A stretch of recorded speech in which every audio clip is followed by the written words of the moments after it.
bienvenidos a Diamante Noticias. Soy Antonella Jarro y recuerda que puedes sintonizarnos a través de la señal de Diamante TV 11.4 y a través de sus redes sociales donde los puedes encontrar como Diamante TV Perú. Hoy iniciamos el blog las noticias con bastante información, además que vamos a tener unos invitados especiales. Iniciamos con los titulares.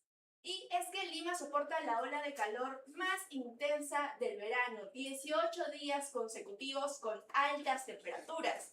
Además, el Tribunal Constitucional anula condena a Daniel Urresti y se sumará a la campaña de José Luna.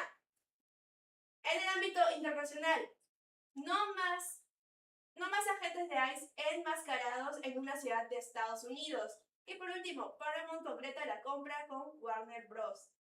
Asimismo, como les estaba mencionando, vamos a tener un debate con dos candidatos a diputados de Lima en nuestro bloque electoral. Recuerden seguir sintonizándonos para poder visualizarlo. Empezamos rápidamente con las noticias y es que, como estábamos mencionando, Lima está soportando la ola de calor más intensa de todo el verano. Tras 18 días consecutivos de altas temperaturas, el Servicio Nacional de Meteorología e Hidrología del Perú, que también se le conoce como el CENAMI, informó que entre el 11 y el 28 de febrero la capital registró el periodo más cálido de lo que va del verano en todo el 2026. El CENAMI ha explicado que este evento climático se debe a diversos factores, entre ellos el ingreso de vientos desde el norte, las condiciones cálidas del mar y el debilitamiento del anticiclón del Pacífico Sur. Asimismo, precisó que esta situación continuará en la sierra central del país, lo que estaría provocando un incremento en los caudales de los ríos que atraviesan Lima, por lo que veremos aún más el tema de los huaicos y los desbordamientos en las carreteras. Ahora, con lo que estábamos hablando, vas para el ámbito político. La Corte Suprema revisará el pedido de la expresidenta Dina Boluarte para anular la denuncia constitucional presentada en su contra por la desactivación de un equipo policial que apoyaba investigaciones anticorrupción. La Sala Penal Permanente declaró bien concebido el tema del recurso de apelación presentado por Dina Boluarte contra la decisión del juez supremo Juan Carlos Checlet, quien en junio del 2025 ha rechazado su pedido. La Fiscalía la denunció ante el Congreso por presunto encubrimiento personal agravado y otros delitos que están vinculados a la desactivación del equipo especial de la policía que apoyaba al equipo especial de fiscales contra la corrupción en el poder, más conocidos por todos como el EFICOP. La defensa de Boluarte sostiene que se vulneró los derechos a la defensa y que hubo una interpretación indebida de la norma que permite mantener actos de investigación en secreto. Por eso solicita que se anulen ciertas actuaciones fiscales y se emita un nuevo pronunciamiento.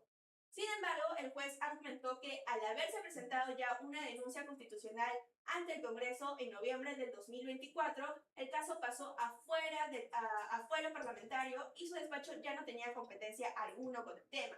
Ahora, la Corte Suprema deberá programar una audiencia virtual y decidir si revoca o si confirma esa resolución. La decisión del Supremo marcará el rumbo procesal de una de las investigaciones que enfrenta la exmandataria en este momento en medio de un escenario político y judicial que todavía continúa tenso. En los próximos días se conocerá la fecha de la audiencia que definirá si el pedido de la expresidenta prospera o no.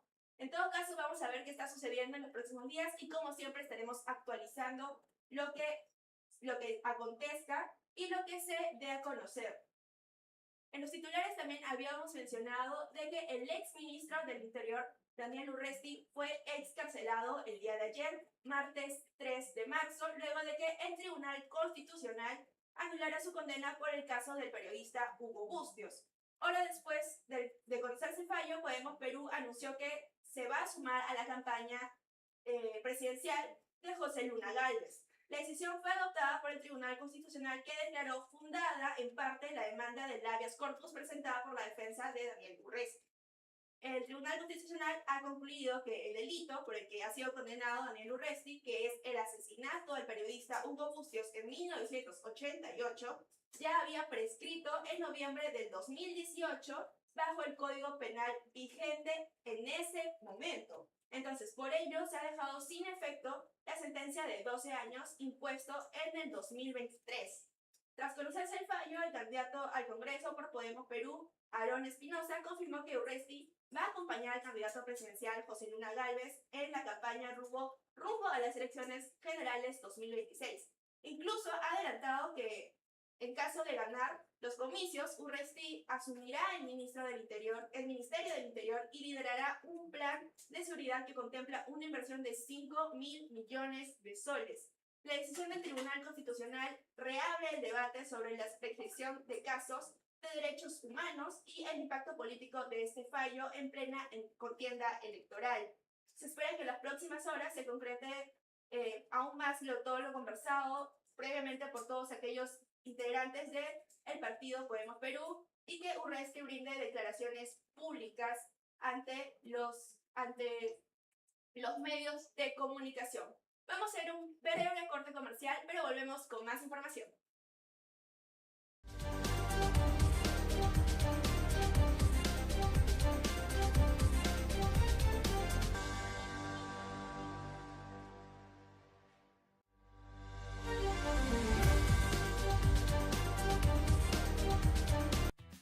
Solo aquí, en Diamante TV. La Casa de la Comedia, de lunes a viernes a las 8 de la noche.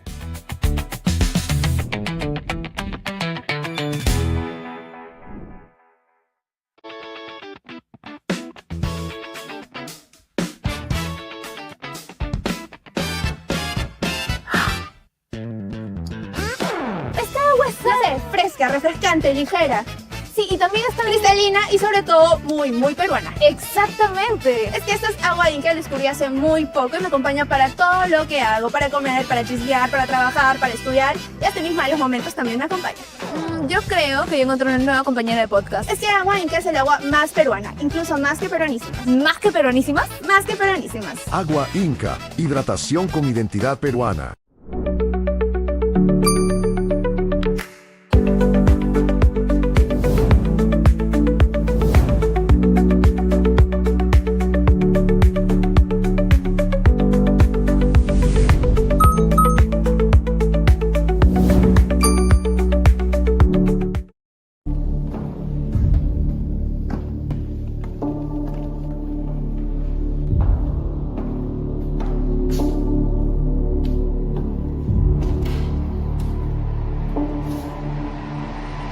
Te voy a contar el Perú como nunca te lo contaron. Bienvenidos a Daniel en la Historia. No te pierdas Daniel en la Historia. Todos los sábados y domingos al mediodía, ahora en Diamante TV, canal 11.4. No, lo de Miami fue otra cosa. Miami. Yo estuve en Cancún con todo incluido, imagínate. Ah, con razón no los veíamos. Pero ya es momento de regresar. ¿Regresar? ¿Regresar a qué? Vuelve Casa Play todos los lunes, miércoles y viernes a las 4 de la tarde. Ahora por Diamante TV, canal 11.4. Se acabaron las vacaciones. Vuelve Casa Play.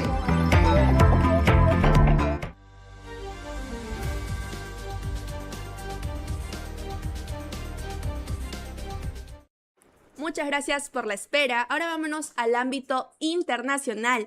Y es que se ha mencionado que no habrá más agentes del ICE enmascarados en cierta ciudad de Estados Unidos. Conozcamos más en la siguiente nota. No más agentes del ICE enmascarados. El Consejo Municipal de Denver aprobó por unanimidad una ley que prohíbe a los agentes del Servicio de Inmigración y Control de Aduanas, mejor conocido como ICE, y a otros oficiales del orden operar con el rostro cubierto dentro de los límites territoriales de la ciudad. La nueva normativa también exigirá que los funcionarios federales porten una identificación visible desde una distancia mínima de 25 pies durante sus operativos. La concejal Flora Alvidres, principal impulsora de esta medida, explicó que esta decisión surge tras múltiples llamados de residentes preocupados por no poder distinguir a los agentes reales de posibles impostores. Cuando alguien está en su casa y alguien toca la puerta con mascarilla y arma, ¿quién va a abrir?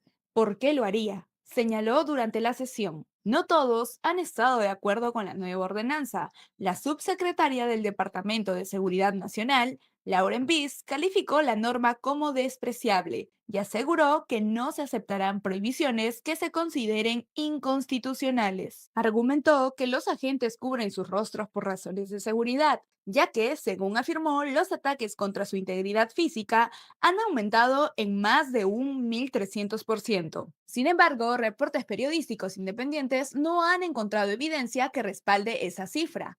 Hasta la fecha no se sabe cuándo entrará en vigor la nueva ley ni cuándo será firmada por el alcalde. Tampoco está claro si el gobierno federal llevará el caso a los tribunales, como ocurrió recientemente en California, donde una medida similar fue bloqueada por un juez federal. Lo cierto es que las autoridades locales están tomando medidas ante las cientos de denuncias que se presentan a diario contra el ICE y su modus operandi. La medida adoptada por Denver es una medida bastante interesante lo que están mencionando. Justamente en la nota hablan de que supuestamente ha habido un aumento de agresión a los oficiales del ICE en 1.300%, pero que diversos medios de comunicación, sobre todo los independientes, mencionan que no hay una evidencia que respalde dicha cifra. El gobierno de Trump sigue dando que hablar y es que ha descartado el diálogo con Irán y asegura que su poder militar ha sido ya neutralizado. Hemos estado hablando de esta noticia desde ya hace varios días y es que el presidente de Estados Unidos, Donald Trump, ha afirmado que aunque Irán había mostrado cierta intención de negociar, considera que es demasiado tarde para hacerlo, para entablar un diálogo entre los dos países debido al deterioro de sus capacidades militares tras los recientes ataques. El mandatario ha señalado que las operaciones ejecutadas por fuerzas estadounidenses en coordinación con Israel habría afectado significativamente la infraestructura militar iraní. En declaraciones difundidas a través de su red Truth Social, aseguró que su defensa aérea y otros componentes estratégicos del aparato militar de Irán han quedado seriamente debilitados. Las declaraciones se producen en un momento de tensión en Medio Oriente, luego de varios días de enfrentamientos y operaciones militares que han elevado la preocupación de la comunidad internacional ante una posible explosión del conflicto. Desde Teherán, las autoridades iraníes no han confirmado oficialmente un proceso de negociación con Washington y, por lo contrario, han denunciado las acciones militares como una agresión directa que podría agravar la inestabilidad regional. Analistas internacionales mencionan y advierten que la situación continúa siendo volátil y que cualquier escalada adicional podría tener repercusiones políticas, económicas y de seguridad a nivel global, algo que nos está competiendo a todo el planeta Tierra. Ahora, yendo con unas noticias en el ámbito de entretenimiento, vamos a hablar sobre lo que ha sucedido con Paramount. Y es que Paramount ha concretado la compra de Warner Bros. Discovery en una operación multimillonaria. Tras varios meses de negociación, Paramount Skydance logró cerrar por fin la adquisición de Warner Bros. Discovery por $111 millones. Con esta operación, la compañía fortalece su posición en la industria del entretenimiento y termina por consolidar su catálogo que integra estudios de cine, canales de televisión y plataformas de streaming. Paramount no ha sido la única interesada en la compra y es que Netflix también ha mostrado intención de adquirir la empresa y su amplio catálogo de contenidos. Sin embargo, tras varias conversaciones y ofertas, decidió retirarse de la puja al considerar que la operación no resultaba rentable, estableciendo como límite una oferta de $82.700 millones. Pese a ello, Netflix no quedó completamente al margen. En diciembre del 2025 había firmado un acuerdo de fusión con Warner Bros. Discovery que incluía una cláusula de penalización en caso se cancelara el contrato. Al concretarse la venta a Paramount Skydance, se activó dicha cláusula, por lo que la nueva propietaria, es decir, Paramount, asumió el pago de los $2.800 millones como compensación a Netflix. La operación también ha enfrentado posibles obstáculos regulatorios relacionados con las leyes antimonopolio en Estados Unidos. No obstante, el presidente de la Comisión Federal de Comunicaciones de Estados Unidos, Brendan Carr, ha señalado que no existía preocupaciones significativas en torno a la fusión de activos como el CBS y CNN, lo que despejó el camino para la aprobación del acuerdo. Aunque las negociaciones fueron complejas y se terminaron por extender Por varios meses, la oferta final ha permitido a Paramount cumplir su objetivo de adquirir Warner Bros. Discovery. La operación abre además la puerta a una eventual integración entre las plataformas de streaming, fortaleciendo así su presencia en el mercado global. Vamos a ir a un breve corte comercial y seguimos con las notas de entretenimiento.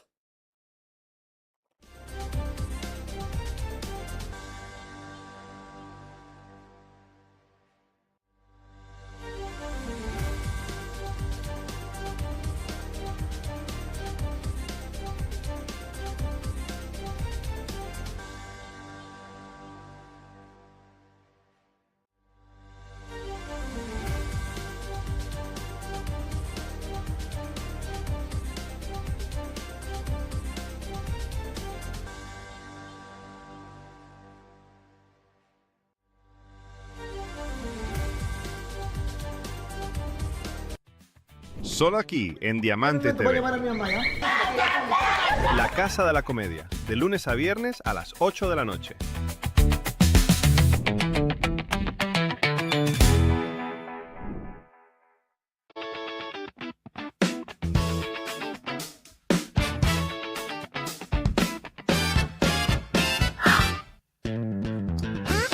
Esta agua es, no sé, fresca, refrescante, ligera. Sí, y también está cristalina y sobre todo muy peruana. Exactamente. Es que esta es agua Inca, la descubrí hace muy poco y me acompaña para todo lo que hago. Para comer, para chismear, para trabajar, para estudiar. Y hasta mis malos momentos también me acompaña. Yo creo que yo encontré una nueva compañera de podcast. Es que agua Inca es el agua más peruana, incluso más que peruanísimas. ¿Más que peruanísimas? Más que peruanísimas. Agua Inca, hidratación con identidad peruana.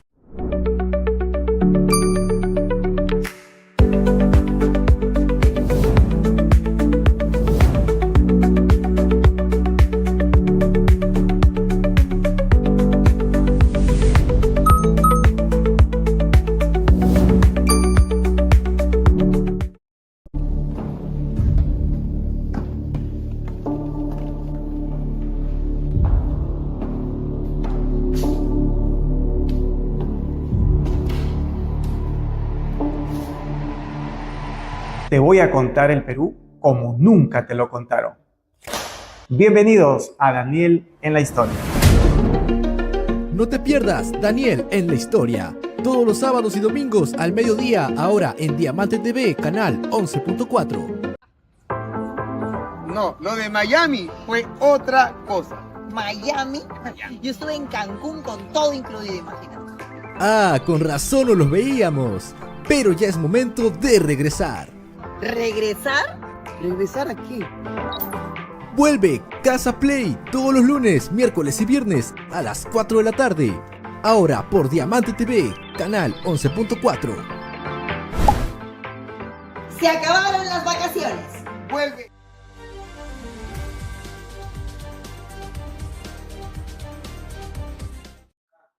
Volvemos con las noticias y es que, como habíamos hablado anteriormente, Paramount ha concretado la compra con Warner Bros., algo que significa un poco más de lo que creemos para lo que es el mundo del cine. Veamos un poco de la nota que hemos preparado. Paramount concreta la compra de Warner Bros. Discovery en una operación multimillonaria. Tras varios meses de negociaciones, Paramount Skydance logró cerrar la adquisición de Warner Bros. Discovery por $111.000 millones. Con esta operación, la compañía fortalece su posición en la industria del entretenimiento y consolida un catálogo que integra estudios de cine, canales de televisión y plataformas de streaming. Paramount no fue la única interesada en la compra. Netflix también mostró intención en adquirir la empresa y su amplio catálogo de contenidos. Sin embargo, tras varias conversaciones y ofertas, decidió retirarse de la puja al considerar que la operación no resultaba rentable, estableciendo como límite una oferta de $82.700 millones. Pese a ello, Netflix no quedó completamente al margen. En diciembre de 2025 había firmado un acuerdo de fusión con Warner Bros. Discovery, que incluía una cláusula de penalización en caso de cancelación. Al concretarse la venta a Paramount Skydance, se activó dicha cláusula, por la que la nueva propietaria asumió el pago de $2.800 millones como compensación. La operación también enfrentó posibles obstáculos regulatorios relacionados con las leyes antimonopolio en Estados Unidos. No obstante, el presidente de la Comisión Federal de Comunicaciones de Estados Unidos, Brendan Carr, señaló que no existían preocupaciones significativas en torno a la fusión de activos como CBS y CNN, lo que despejó el camino para la aprobación del acuerdo. Aunque las negociaciones fueron complejas y se extendieron por varios meses, la oferta final permitió a Paramount cumplir su objetivo de adquirir Warner Bros. Discovery. La operación abre además la puerta a una eventual integración entre las plataformas de streaming Paramount Plus y HBO Max, fortaleciendo así su presencia en el mercado global.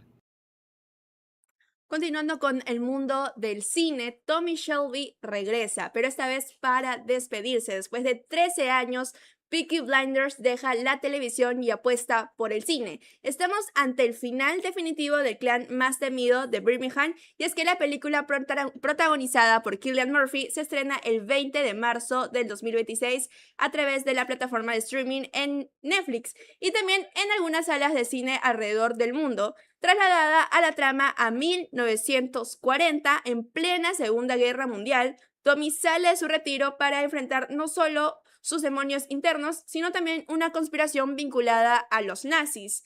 Además, tenemos a Barry Keoghan interpretando a Duke, el hijo de Shelby, quien es tentado por un simpatizante fascista británico, personaje encarnado por Tim Roth, para traicionar al Reino Unido. Los actores han hablado que hay cierto paralelismo entre la cinta y lo que está sucediendo actualmente. Asimismo, la película promete un cierre épico para una historia marcada por la violencia, la ambición y la lealtad familiar. ¿Será este el último capítulo de Tommy Shelby o el inicio de una nueva historia? Veremos qué sucede en la próxima entrega de la cinta. Vamos a ir a un corte comercial, pero vamos a volver con nuestro bloque electoral, y es que hoy día tenemos un debate entre los candidatos a diputados por Lima. Está José Risco, candidato al Congreso por Somos Perú, y Octavio Salazar, candidato por Avanza País.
Solo aquí en Diamante TV.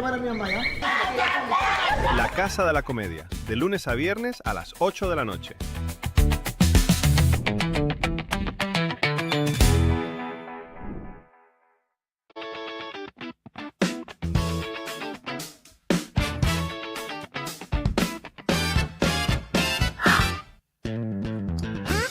Esta agua es, no sé, fresca, refrescante, ligera.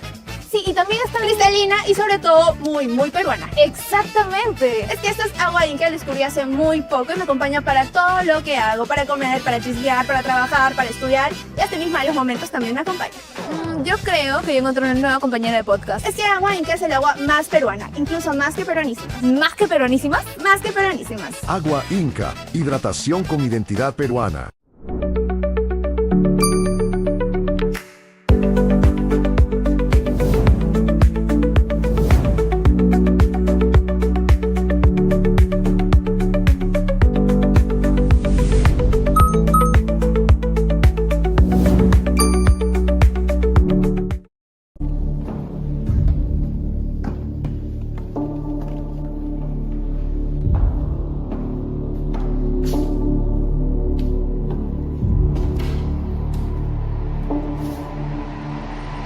Te voy a contar el Perú como nunca te lo contaron. Bienvenidos a Daniel en la Historia. No te pierdas Daniel en la Historia. Todos los sábados y domingos al mediodía, ahora en Diamante TV, canal 11.4. No, lo de Miami fue otra cosa. Miami. Yo estuve en Cancún con todo incluido, imagínate. Ah, con razón no los veíamos. Pero ya es momento de regresar.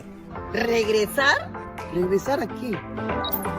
Vuelve Casa Play todos los lunes, miércoles y viernes a las 4 de la tarde.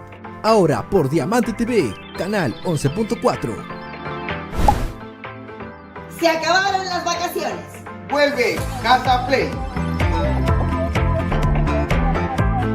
Te dije que no hagas bulla. No estoy haciendo bulla. Alto, peronísimas. Están detenidas por difundir que el país es un circo. Te dije que respiraras No estaba despacio. haciendo bulla. Estaba No respirando estaba fuerte, haciendo bulla. Antonia. Tú me empezaste a hablar, Te me empezaste a dije, hablar. ¿Y qué hazlo pasó? despacio. Estás haciendo mucha bulla. Señoritas, basta. Ok, nos atraparon. Lo admitimos. Porque si el Perú es un circo, Nosotras somos sus payasos con micro. Uy, qué novedad. Peruanísimas ahora en señal abierta. Llegamos a Diamante TV, canal 11.4, porque ahora decidimos flopear en televisión. Nuevos episodios todos los viernes a las 6 p.m.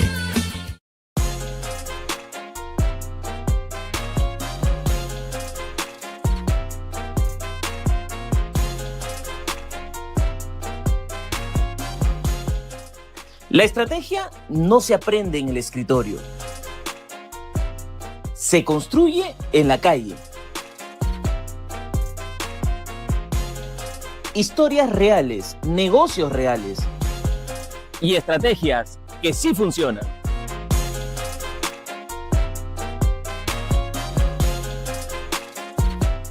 Si en tu casa todos eligen algo distinto, aquí hay algo que los reúne. En Familia Magazine te hará reír y sorprenderte. Y pasarla bien juntos. No te pierdas En Familia, ahora en Diamante TV, canal 11.4, todos los sábados a las 11 de la mañana. Solo aquí en Diamante TV. La Casa de la Comedia, de lunes a viernes a las 8 de la noche.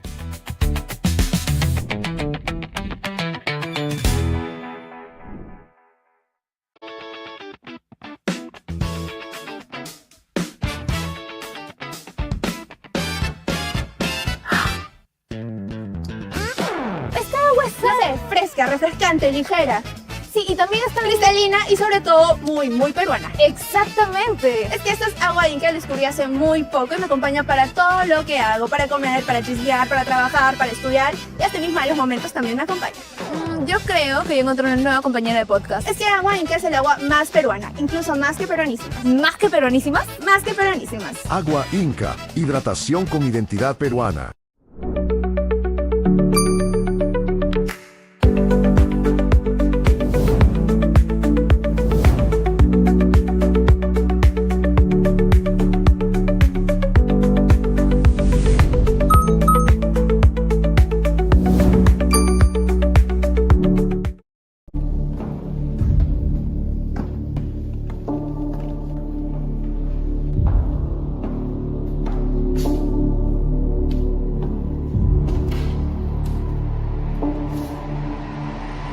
Te voy a contar el Perú como nunca te lo contaron.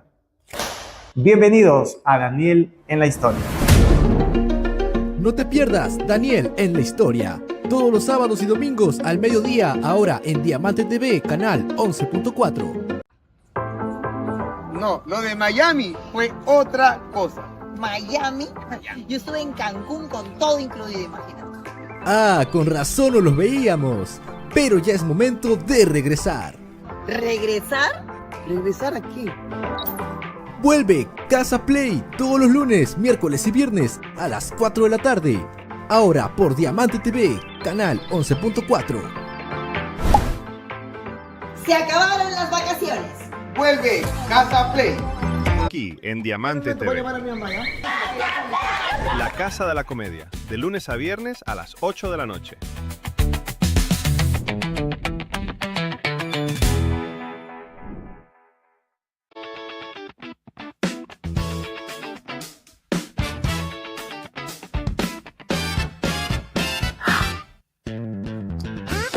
Esta agua es, no sé, fresca, refrescante, ligera.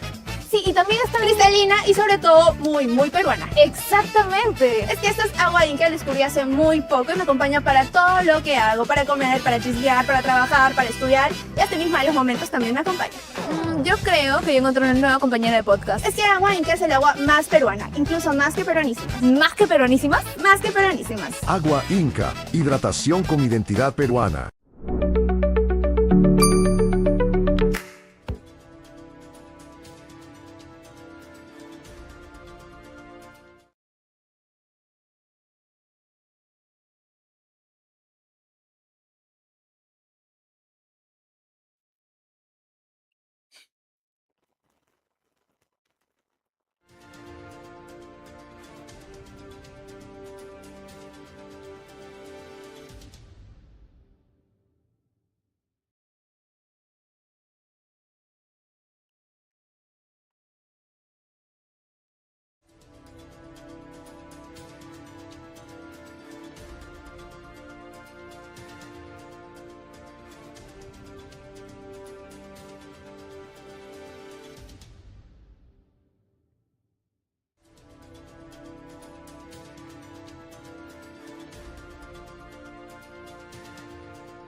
Ok, vamos a estar en el debate con...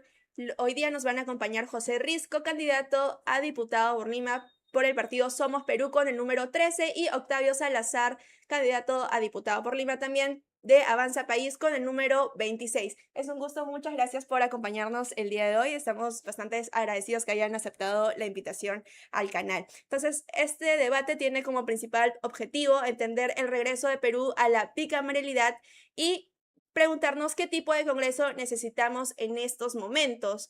Uno técnico, uno social, uno punitivo, uno garantista. Eso es lo que vamos a buscar en las respuestas concretas el día de hoy para que ustedes puedan conocer a sus candidatos y tomar las decisiones correctas.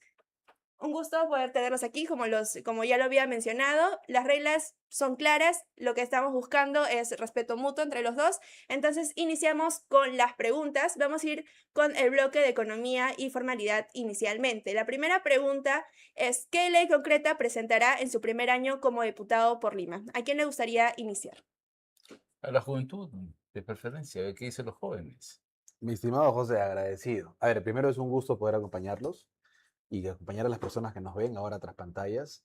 Y creo que es oportuno, es preciso que podamos los diputados, los senadores, los que candidateamos en realidad, hacer valer nuestras propuestas mediante espacios serios en donde podamos concertar a través del diálogo. A la pregunta, ¿qué medidas? Bueno, muchas medidas enfocadas en economía y trabajo. Sí, ¿qué ley concreta presentará en su primer año como diputado por Lima enfocado en la economía y la formalidad?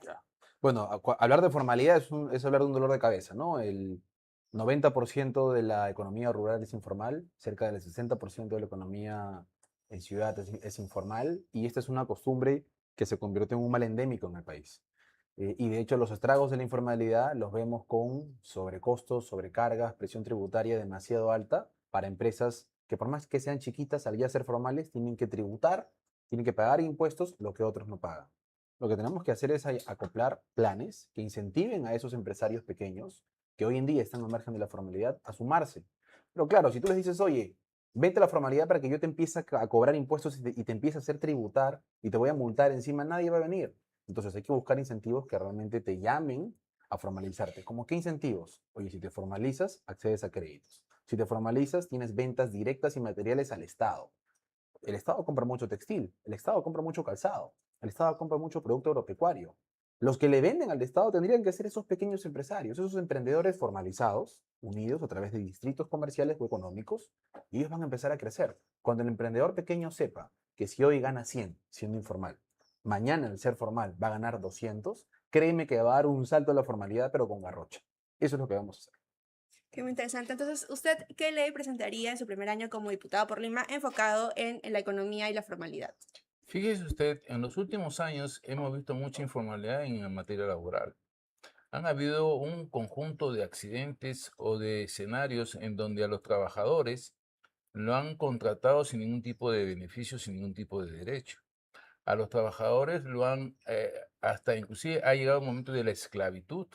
Y prueba de ello fueron estos jóvenes que murieron en un contenedor en la no de Amarra, acá en Nicolini, Claro, en Mesa acá en la Redonda. Malvinas, por las Malvinas, como que también usted pudo haber comprobado este caso de esta trabajadora que murió en la Panamericana Sur cuando estaba haciendo limpieza en la Vema Central, sin ningún tipo de derecho, sin ningún tipo de beneficio, sin ningún tipo de nada. En consecuencia, lo que nosotros estamos proponiendo es el código de trabajo. Un código de trabajo mediante el cual ahí se garantice no solamente los derechos de los trabajadores, sino también sus obligaciones. Y así también podemos hacer de que el empleador de manera progresiva comience a hacer la formalización de sus trabajadores y del empleo. Y por lo tanto, bajo un sistema que sea de igualdad, de equidad, sin ningún favorecimiento para uno ni para otro, podemos lograr la formalización de los trabajadores en su conjunto. Y no solamente estamos hablando del caso de los trabajadores del sector privado, también para el sector público, para los regímenes especiales. En consecuencia, lo primero que hay que hacer en este caso es formular, contribuir y hacer de que con mi colega Octavio aprobemos el Código de Trabajo. Ok, entonces, justamente Octavio estaba mencionando el tema de los impuestos, que sumarle grandes impuestos a las MIPES, a las pequeñas y medianas empresas, podría asustarlos para la formalización. Pero reducir los impuestos sería viable sin afectar el presupuesto para otras áreas del Estado, ¿no afectaría en ello? Ok, para responder a esa pregunta es importante entender cómo funciona el Estado en cuanto al tema económico, ¿no? El Estado se procura de ingresos públicos que van a contribuir a través del gasto público en solventar necesidades públicas, seguridad, salud, educación. Es decir, se necesitan recursos que vienen de los privados, porque ojo, el Estado no genera riqueza per se. El Estado ayuda a regular, a administrar subsidiariamente la riqueza que hacemos los privados. En ese orden, hoy en día los privados que componen esa riqueza que recauda el Estado son muy pocos. Hablamos del 30% de los privados. El 70% restante, donde se incluyen actividades menores, medianas, mayores, ese 70% es informal. Hoy no contribuye con un solo el Estado. ¿Qué podemos hacer? Bueno, invitarlos a que ellos den el paso a la formalidad. Si ellos dan el paso a la formalidad, la base sobre la cual se tributa crece, más personas tributan. No habría necesidad, porque esto se presupuesta y se trabaja con base en números, de que los que están en el 30% hoy tengan que soportar más carga económica, más carga fiscal, porque la base ya creció. Eso es lo que buscamos. Pero reitero, hay que trabajar en medidas que te inviten a formalizarte y no que te obliguen, porque nadie quiere hacer algo por obligación. La gente va a pensar en su conveniencia y es normal que sea así. Tenemos familias que sustentar, trabajadores que apoyar. Muy bien lo decía José, yo estoy de acuerdo con el Código de Trabajo y estoy de acuerdo con que se trabaje en la juventud. Yo formo profesionales en mi negocio. Yo soy abogado, tengo un estudio de abogados, tengo gente joven que formo. ¿Cuántos otros profesionales, cuántos otros empresarios están dispuestos a formar jóvenes? Muy pocos. Siempre te piden, oye, tienes que tener 5 o 10 años de experiencia para venir. ¿Hay un incentivo para las empresas que forman profesionales jóvenes? No, pensemos en eso. Qué interesante la respuesta. Creo que más allá del debate van a ser las coincidencias que tengo con Octavio, porque efectivamente y adicionalmente somos abogados. De Claro. manera que como abogados tenemos que ver cómo la legislación se puede adecuar y se tiene que adecuar para que no solamente la juventud, sino también los que están actualmente en proceso o en trabajo, tengan la posibilidad de tener un trabajo digno, remunerado y que no sean víctimas de problemas como lo que hemos mencionado hace unos momentos. Y cuando uno dice la formalización, no solamente el sector privado, sino todos en general. Si nosotros damos facilidades a las pequeñas o medianas empresas mediante las cuales le reducimos un poco el IGB, por decirlo de una manera, o los impuestos que correspondan, para que se pueda incrementar la base tributaria. Y en función de eso se puede dar mayores posibilidades de atención a la población, salud, educación, seguridad, lo que se requiere. Pero coincidentemente con lo que dice Octavio, efectivamente hay que hacer toda una serie de gestiones para que desde el Congreso por lo menos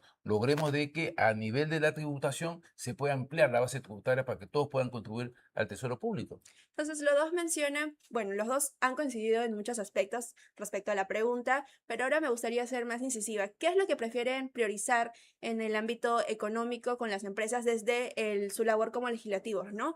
Tal vez el crecimiento económico, tal vez la distribución o tal vez otras áreas. ¿Qué es lo que desean? Es que eso va a depender del Ejecutivo, no tanto del Legislativo. Nosotros lo que vamos a hacer es tratar de generar las leyes que correspondan para que el Ejecutivo las aplique como tal.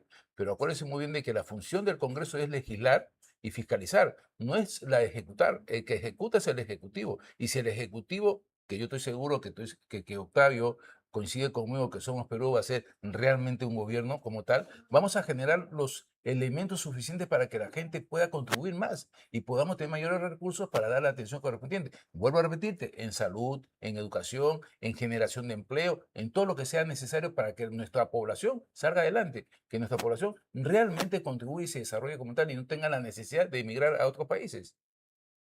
¿Cuál es su enfoque, su respuesta justamente con lo que estábamos mencionando? Desde el legislativo, desde la función legislativa, ¿qué es lo que usted mencionaría priorizar con el tema del bloque económico? Hay funciones que, como bien dice José, van a responder a una política directamente desde el Ejecutivo, pero creo que es importante alinear la visión país. Y lo que todos queremos es un país que deje la pobreza. La pobreza no se termina con gasto público vinculado a programas sociales. Esos son paliativos. La pobreza se termina con producción, con trabajo. Entonces es importante, para eso, primero formalizar a toda esa masa de trabajadores que hoy están de espaldas a la ley. Porque un trabajador informal no es una persona, y a veces esto es importante que la gente lo sepa, un trabajador informal no es una persona que se lleva el dinero en el bolsillo y se va contenta por la vida. No, un trabajador informal es una persona que no tiene seguridad social, que no tiene pensión, que no tiene cuidados básicos, que no le responde a nadie, pero tampoco nadie le responde a él. Entonces pensemos en ayudar a esa gente. Cuando esas personas pasen a la formalidad, las incorporemos en un programa laboral nacional integral, vamos a como país poder combatir, frenar y terminar con la pobreza. Y no lo digo yo, hay legislación comparada, hay experiencias comparadas donde ya se logró esto.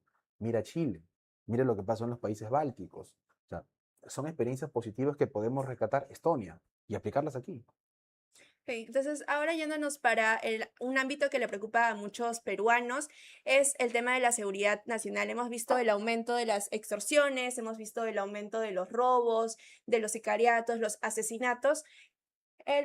Su partido propone restablecer la pena de muerte, es algo que está incluido en el plan de gobierno. Entonces, ¿usted lo impulsaría desde el Congreso?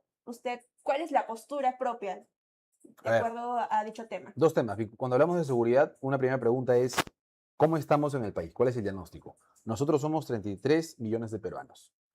Los países con menos índices de criminalidad, es decir, los países más seguros, tienen una métrica aproximada de 600 a 800 policías por cada 100.000 habitantes. Nosotros tenemos menos de 400. Si llevamos ese número macro, tenemos 250.000 policías en déficit. O sea, nos faltan 250.000 policías en las calles. Aún con eso, ¿algo mejor podemos hacer? Definitivamente sí. Pensemos en endurecer las penas. Creo que sicariato, y seguramente coincidimos con José, sicariato, extorsión, violación, deberían ser penas de cadena perpetua. Claro, hay un problema cuando hablamos de pena de muerte porque nosotros estamos adscritos al Pacto de San José. Y de hecho no podemos denunciar perdón, no podemos exonerar de aplicar lo que dice el pacto, salvo denunciemos al tratado y nos retiremos. Y esa va a ser una discusión que debamos tener en su momento. Pero en principio endurecer las penas y también reformar todo el sistema de justicia en su integridad. Los fiscales, los jueces deben tener más apoyo, sentirse seguros. ¿Cómo es posible que hace un tiempo empecemos a debatir sobre jueces sin rostro? O sea, aquí estamos en la época del terrorismo otra vez. O sea, ¿qué es eso?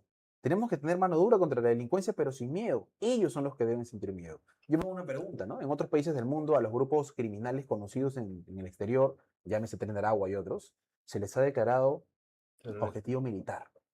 Estados Unidos los declaró objetivos militares y los votó. No sé si se acuerdan que hace un tiempo en Nueva York salían con sus motos y robaban. ¿Pasa eso hoy en Nueva York? No pasa más. Porque cuando eres objetivo militar, te encuentran y te matan.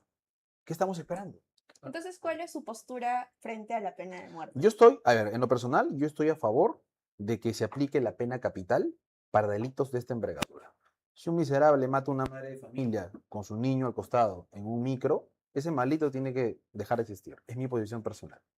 Que comprendo. Entonces, usted, José, ¿cuál sería su postura ante la pena de muerte? yo no Porque sé su partido si- no lo menciona dentro del Sí, plan de gobierno. efectivamente, pero me estás hablando desde el punto de vista personal y yo Claro. no sé si el día de hoy el destino nos ha puesto coincidente porque yo sí coincido. O sea, yo coincido, ¿por qué te digo que coincido en cuanto a la pena de muerte para casos específicos? En nuestra constitución política vigente existe la pena de muerte. Y existe la pena de muerte para casos específicos. Dice para traición a la patria en época de guerra y para casos de terrorismo. Si nosotros en la legislación en la cual vamos a desarrollar conceptuamos que estos tipos estos tipos penales, sicariato, violación, porque no consigo esa gente, entre otros, se le considera como terrorismo, yo le aplicaría la pena de muerte. Simplemente estoy haciendo una ampliación lo que dice la Constitución. No estoy generándola como un tema nuevo, sino que la estoy ampliando.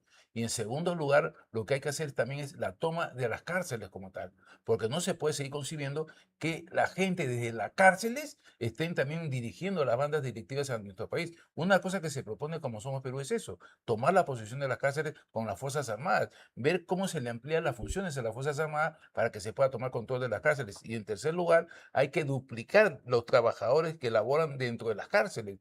Lo que hay a la fecha, alrededor de 5.000 o 20.000 trabajadores del INPE, que antes se llamaba, ahora hay que duplicar esa cantidad de trabajadores. No es cuestión de generar mayores cantidades de cárceles, sino hay que ver cómo se controla las cárceles que tenemos y cómo se le dan mejores condiciones a los trabajadores que están manejando y administrando esas cárceles para que se pueda controlar a toda la delincuencia que está metida en los sistemas carcelarios. Ahora, justamente que los dos coinciden en la postura ante la pena de muerte y mencionan que desde el legislativo pues harían el tema de la Constitución. Justamente Octavio me ha mencionado que para poder aplicarla se tendría que retirarse del Pacto de la Corte Interamericana de Derechos Humanos, del Pacto de San José. Entonces, pero eso no complicaría al Perú en temas internacionales. ¿Cuál sería la postura? Yo te pregunto una cosa. Vamos a esperar que a un funcionario, a una alta autoridad, lamentablemente, que yo no quisiera que suceda, pero ¿qué pasaría si a una alta de estos funcionarios o esta alta autoridad, a uno de sus familiares le comete un acto delictivo? Ahí recién todo el mundo abre y se levanta las alarmas. Ahí recién todo el mundo se preocupa para darle la atención correspondiente. Pero cuando es el familiar de un NN, no pasa absolutamente nada. Entonces, ¿por qué mantenemos ese tipo de discriminación? Por esa razón es que coincido con Octavio porque evidentemente hay que del Congreso hacer un debate amplio y con toda la comunidad correspondiente para decirle el por qué estamos de acuerdo con la pena de muerte. Yo no consigo, por ejemplo, que venga un sujeto y que de manera libremente venga y mata a otra persona. O sea, tú sí tienes derecho a matar. Y yo como Estado, ¿cómo te protejo? ¿Cómo protejo a la sociedad? Tengo que buscar también un modo de cómo proteger a mi sociedad. Y mi modo es cómo darle una lección a ese delincuente que no tiene que hacer ese tipo de acción, porque de lo contrario le va a pasar lo mismo, pena de muerte. ¿Cuál es su postura entonces ante el retiro de la Corte Interamericana de Derechos Humanos? Yo soy claro, ¿no? Creo que hay que endurecer las sanciones y los reproches para estas personas. Si hace falta dar ese paso para lograr ese objetivo, adelante. La idea que propone José es una idea que me parece viable. En efecto, la Constitución reconoce la pena de capital para ciertos casos, y lo que tendríamos que hacer es, vía legal, es decir, por debajo del rango constitucional, adoptar esos casos, que son totalmente reprochables y que ninguno aquí lo va a permitir, para que se sancionen con pena de muerte y avanzar. O sea, es momento de tomar decisiones urgentes, porque los tiempos son urgentes. Lo que dice José es cierto. No nos pasa seguramente a nosotros si somos afortunados, Dios quiera no nos suceda, pero lo que vive mucha gente, muchos peruanos, hermanos nuestros en el día a día, es crítico. O sea, hay gente que llora porque no puede trabajar. ¿Y por qué no puede trabajar? Porque si salen a trabajar, se suben a su bus y manejan, los matan. Eso es inconcebible. Ok, entonces ahora enfocándonos, siguiendo con el tema de la pena de muerte, ¿ustedes consideran que la pena de muerte se debería también aplicar para la corrupción a los empresarios, por ejemplo, que están coludiendo con el Estado, o los propios pertenecientes al Estado, que hemos visto que en estos últimos años ha habido un tema muy potente desde parte de la ciudadanía que hoy en día no consideran a ningún político alguien limpio, por así decirlo, ¿no? Entonces, muchas personas consideran que a ellos también se debería aplicar la pena capital. Es un tema de estudio. Es un tema de estudio. Discúlpame, Octavio. Dale, ¿Sabes José. por qué? Yo creo que una de las cosas que hay que entender y atender es que estos tipos de delitos no prescriban. ¿Correcto? No prescriban. Imprescriptibilidad de los delitos de corrupción. Y así esta gente que se va y se mete a ese mundo de la corrupción tenga presente que toda su vida no va a tener libertad para poder seguir haciendo, porque su delito no va a prescribir. ¿Correcto? Eso es lo fundamental que hay que hacer estos delitos contra la corrupción. Y en segundo lugar, es un tema de valoración, de cómo se tiene que entender tanto el que intenta como el que recibe van a ser sujetos a una sanción. Si eres funcionario público de acuerdo al Código Penal vigente, la pena se duplica, ¿correcto? Sin embargo, y es más, se convierte en una muerte civil también, porque ya no vas a tener que hacer ningún tipo de actividad ante o con el Estado. Pero tampoco esa es la solución, se está viendo que esa no es la solución. Creo que hay otras fórmulas que hay que aplicar y en su oportunidad vamos a tener que desarrollarla, porque de lo contrario es una pena, realmente es una pena y es una lástima que las primeras autoridades del país salgan dejando el cargo con problemas de corrupción. O sea, ¿hasta cuándo vamos a seguir viendo esta actitud?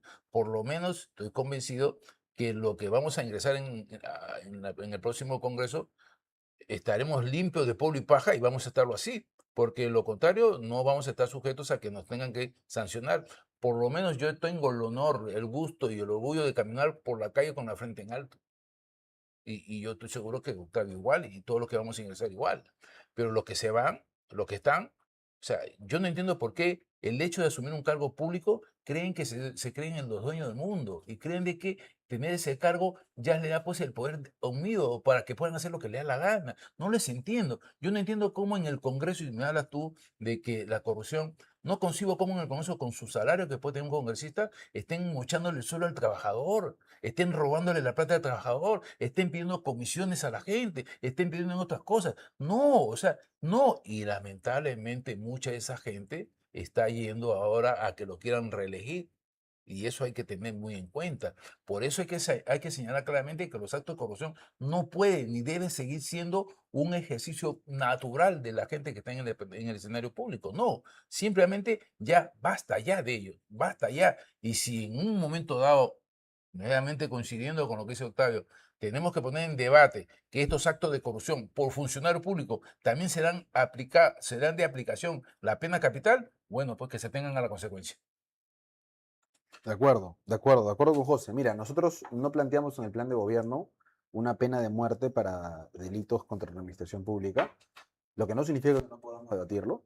Lo que sí planteamos es una muerte civil total, ¿no? Hoy en día lo que tienes es una ley que el Tribunal Constitucional no la aplica, porque si un funcionario es corrupto y no se le deja participar en la carrera política para cualquier cargo, ese funcionario llega al TC, llámese una acción de amparo, y el TC le dice, es cierto, tu derecho a la vida política no puede limitarse eternamente, regresa a la carrera. Y alguien que le robó, vuelve. Es como que a ti te roba, tú invitas a alguien a tu casa, te roba el reloj, te roba el televisor, y luego lo vuelves a dejar entrar, sabiendo que te robó. Estamos todos locos. Eso es lo que planteamos. Lo que no significa, reitero, que tiempos duros requieren medidas. Si fuese necesario estudiar esto, adelante. Igual yo estoy convencido de que la calidad de las personas que deben llegar a ocupar cargos de tamaña relevancia como Congreso, diputados, senadores, pasa por un debate muy claro de cuáles son sus credenciales y cuál es su perfil. Si tienes procesos, sentencias, si tienes temas personales, incluso de dudosa reputación, cuestionamientos gruesos, no deberías pues estar, pero en principio no deberías postular, y la gente que tiene el derecho de elegirte, a ti o a alguien más, debería pensarlo 100 veces antes de darle el voto. La respuesta de los dos candidatos está siendo bastante interesante. Vamos a seguir con el debate después de un breve corte comercial.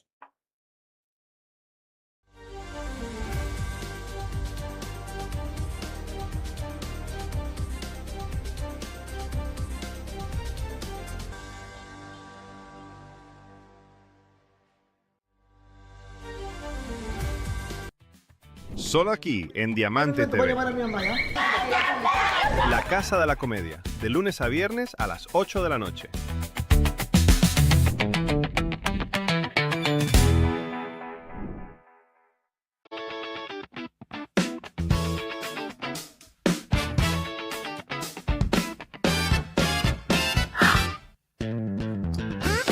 Esta agua es, no sé, fresca, refrescante, ligera.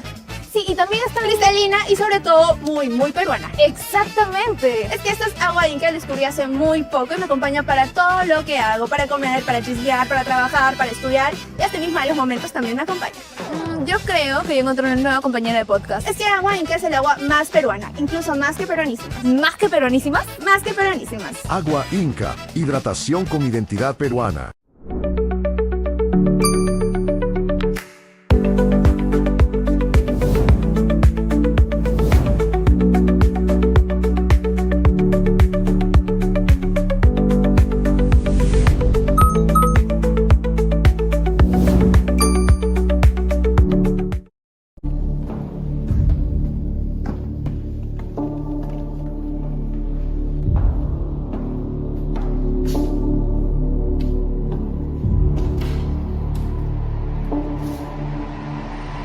Te voy a contar el Perú como nunca te lo contaron. Bienvenidos a Daniel en la Historia. No te pierdas Daniel en la Historia. Todos los sábados y domingos al mediodía, ahora en Diamante TV, canal 11.4. No, lo de Miami fue otra cosa. Miami. Yo estuve en Cancún con todo incluido, imagínate. Ah, con razón no los veíamos. Pero ya es momento de regresar. ¿Regresar? ¿Regresar a qué? Vuelve Casa Play todos los lunes, miércoles y viernes a las 4 de la tarde. Ahora por Diamante TV, canal 11.4. Se acabaron las vacaciones. Vuelve Casa Play. Te dije que no hagas bulla. No estoy haciendo bulla. Alto, peronísimas. Están detenidas por difundir que el país es un circo. Te dije que respiraras estaba despacio. haciendo bulla. Estaba respirando fuerte, Antonio. Tú empezaste a hablar, Te empezaste a dije, hablar. ¿Y qué hazlo pasó? despacio. Estabas haciendo mucha bulla. Señoritas, basta. Ok, nos atraparon. Lo admitimos. Porque si el Perú es un circo, Nosotras somos sus payasos con micro. Uy, qué novedad. Peruanísimas ahora en señal abierta. Llegamos a Diamante TV, canal 11.4, porque ahora decidimos flopear en televisión. Nuevos episodios todos los viernes a las 6 p.m.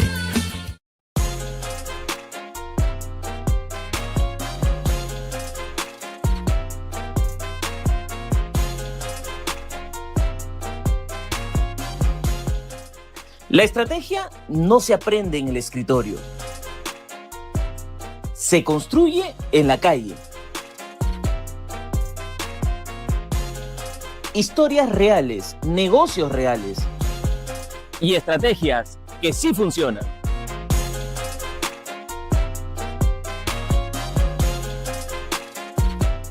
Si en tu casa todos eligen algo distinto, aquí hay algo que los reúne. En Familia Magazine te hará reír y sorprenderte. Y pasarla bien juntos. No te pierdas En Familia, ahora en Diamante TV, canal 11.4, todos los sábados a las 11 de la mañana. Solo aquí en Diamante TV. La Casa de la Comedia, de lunes.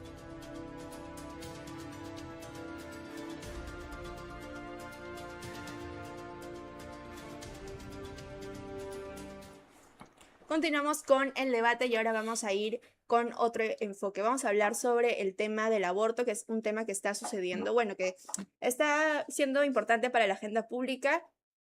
La primera pregunta es si ustedes están a favor o no del aborto, tal vez en qué casos son, qué limitantes ustedes tienen de acuerdo a ello. Mira, yo no voy a poner una postura como una candidata que dijo de que por el tema del aborto, si fuese como consecuencia de una violación, si fuese su hija violada, ella estaría de acuerdo en que tenga su hijo.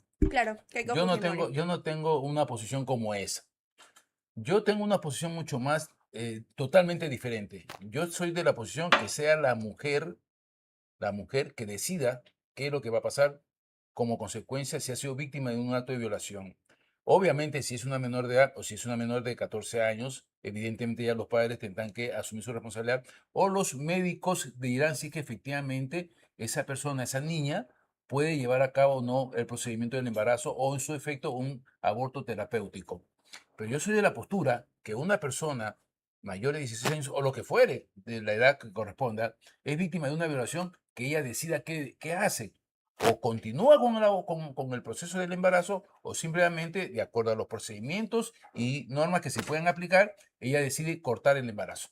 Porque yo no creo que una mujer que es víctima de un acto que va en contra de su voluntad quiera tener un hijo como consecuencia de ese acto, ¿no? ¿Por qué? Porque todo el tiempo es un efecto psicológico y hay varios factores que se van a emplear ahí. Y yo no quisiera de que mañana más tarde una persona que ha sido víctima de una violación y tenga una criatura, después esté, discúlpame la expresión, maldiciendo todo el tiempo el por qué tuvo esa criatura, sin que esa criatura tenga la culpa de haber llegado al mundo, ¿correcto? Por eso, y en conclusión, yo te digo que sea la misma persona, la misma mujer, la que determine si es que efectivamente continúa con su proceso de embarazo o simplemente pide el aborto terapéutico. ¿Usted qué opina acerca? ¿Cuáles son sus límites? ¿Qué opina del aborto, justamente como mencionábamos, terapéutico, el aborto por temas de violación o el aborto tal vez libre? No, con aborto libre te refieres a... Entre los tres, el aborto libre, claro, se refiere a que no hay una causal por terapéutico o por, Ya. A ver, o por primero, violación. es importante diferenciar, ¿no? De hecho, el caso que planteó la candidata, bien lo dice José, es muy sintomático, ¿no? Porque te habla de que hay personas que están acostumbradas a manejar un contexto, a tener una visión bastante limitada. O sea, lo que yo le diría a esa candidata es que hay cerca de 4 millones de peruanos, ojo, que no tienen acceso a ningún servicio básico, no tienen ni agua, no tienen ni desagüe. Entonces, si una víctima de violación dentro de ese espectro de los peruanos se le pide, se le exige, se le obliga a tener un hijo, ¿cómo va a crecer ese niño o esa niña? Más aún cuando no tiene padre, porque debe estar preso o muerto. O sea, estamos condenando a 2 generaciones, a la niña de 12 años, que es una niña, y al bebé que puede nacer también. ¿Eso es lógico? Mi posición ahí es clara. Yo en esos casos apuesto por darle todo el soporte a la madre, a la joven, a la niña, y que ella tome la decisión. Y si es menor de edad, tendrán que ser sus padres los que decidan. Yo no podría hacer como hizo la candidata de poner el ejemplo y decir esto para mi hija. Mira, yo soy padre también, tengo 2 niños. No podría hacerlo, ¿no? Me parece bastante grotesco lo que pasó. Pero mi opinión personal es esa.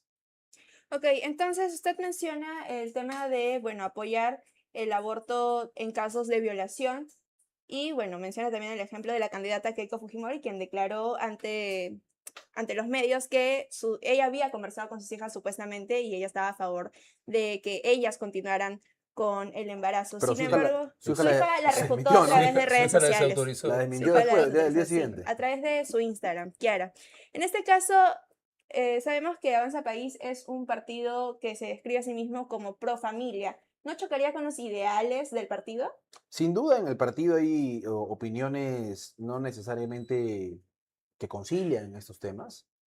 Algunos candidatos también han compartido su punto de vista y ellos están de otra orilla. Mi posición personal es esa y yo soy miembro del partido Avanza País, que es un partido de integración social, y rescato la capacidad democrática que tenemos en el partido, donde podemos oponer ideas a conversar. Aquí no se trata de ser fundamentalistas ni de oponerme por encima de alguien hasta someterlo con mi opinión. Eso sería una dictadura. Esto es una democracia y es lo que representamos en el partido. En este caso, con usted, José, usted menciona también lo mismo, ¿no? Apoyar el tema del aborto en caso de violación. Desde su papel como legislativa, ¿usted apoyaría estas causales? Porque sabemos que justamente la congresista Milagros Jáuregui pues terminó derogando la ley que avalaba el aborto en casos de violación, simplemente manteniéndose el aborto en casos terapéuticos. No, pero sin duda, yo voy a apoyar todo lo que esté en favor de las personas que sean víctimas de estos actos, evidentemente. Yo no puedo decidir por una persona que haya sido víctima de ello. Simplemente haremos que las reglas o los procedimientos sean lo más adecuados para que esta persona no sufra las consecuencias de esos actos, de esos hechos, ¿no? Pero después, decidir por ella no sería lo más justo, no sería lo más razonable.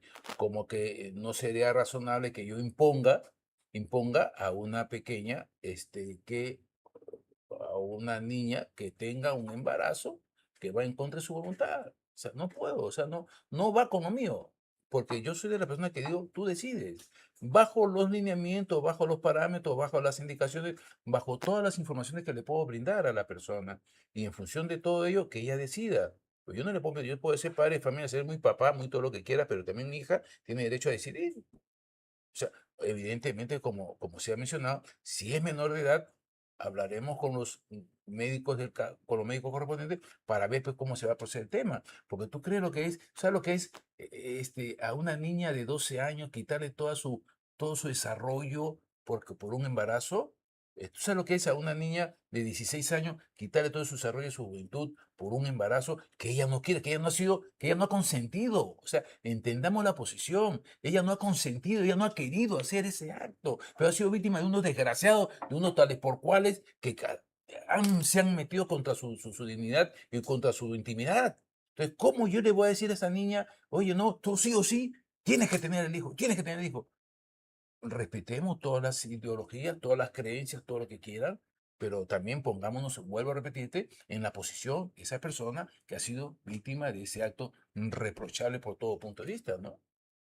Claro. Entonces, siguiendo con el tema, en este caso, como he comentado anteriormente, la congresista Milagros Jáuregui de Aguayo ha logrado la derogación de la ley en el actual Congreso para el aborto en casos de violación. Sin embargo, la postura de cierta parte de la sociedad mencionan que la penalización actual no es que esté evitando abortos, sino es que solo se está haciendo que se vuelva clandestino y esté perjudicando la salud de las mujeres. ¿Ustedes consideran que eso es verdad?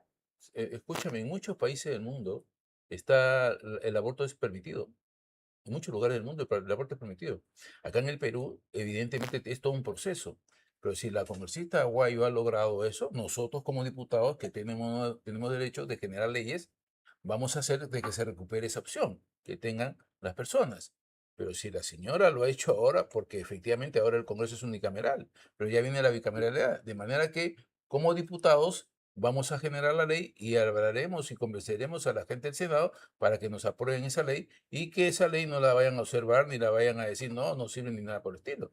Porque hay que explicarle también a los senadores que esa ley sí es necesario para su aplicación en función y en favor de las personas que sean víctimas de esos hechos, ¿no? De acuerdo. Mira, por distintos caminos, pero coincidimos con José. A ver, yo me considero una persona de corte liberal. Creo en la libertad personal. Tú no puedes llamarte liberal y restringirle derechos a los demás. Un tema importante, y tú lo señalas, es saber cuántas madres, cuántas mujeres, cuántas personas mueren por acudir a clínicas clandestinas, a lugares no preparados, no aptos para someterse a procedimientos de riesgo. Cuando antes no se hizo nada para formalizar, para prevenir, para ayudar a estas mujeres, hoy lo que se quiere es llevarlas a prisión. ¿Eso te parece lógico? O sea, nunca ayudé a la joven, al adolescente, a la mujer, a la niña incluso, a enseñarle, a cuidarla, y hoy la meto presa si es que decide abortar.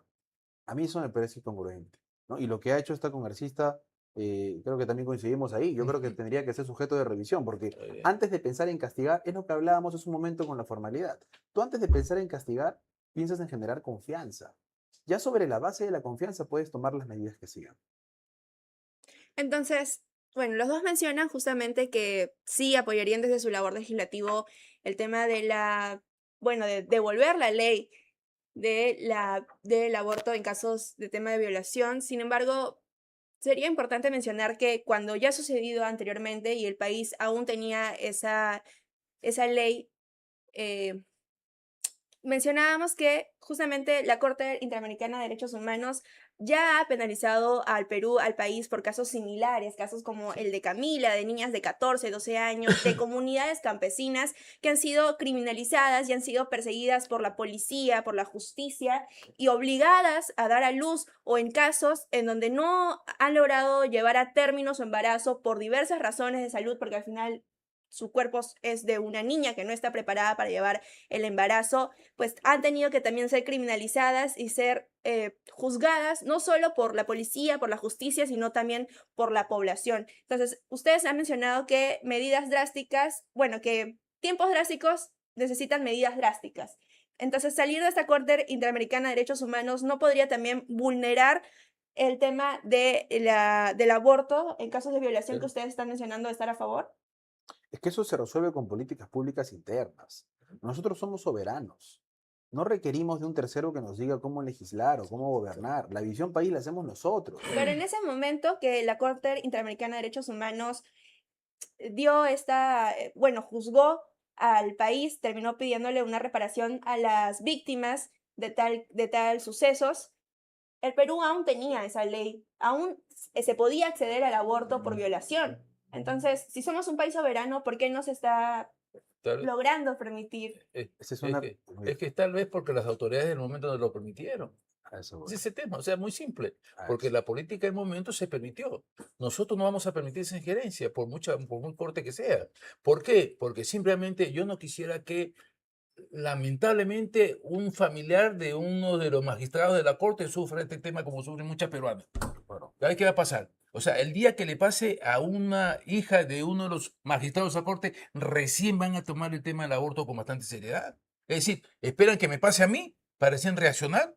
No, nosotros estamos haciendo prevención, estamos preveyendo las cosas que pueden pasar frente a hechos que están pasando. Tú no puedes penalizar o sancionar a una mujer que ha sido víctima de una violación, que se entienda, por favor. O sea, qué buena vaina, discúlpame la expresión, y me indigno porque cuando tú me mencionas el tema de la Corte, está bien, la Corte puede existir para lo que tú quieras, pero que respeten lo que nosotros como peruanos queremos decidir para nuestras peruanas y para todos los peruanos en general. Pero si la Corte me va a venir a decir, no señor, que esto no puede ser porque la Corte Interamericana dice, y porque dice, un momento pues, ¿hasta cuándo?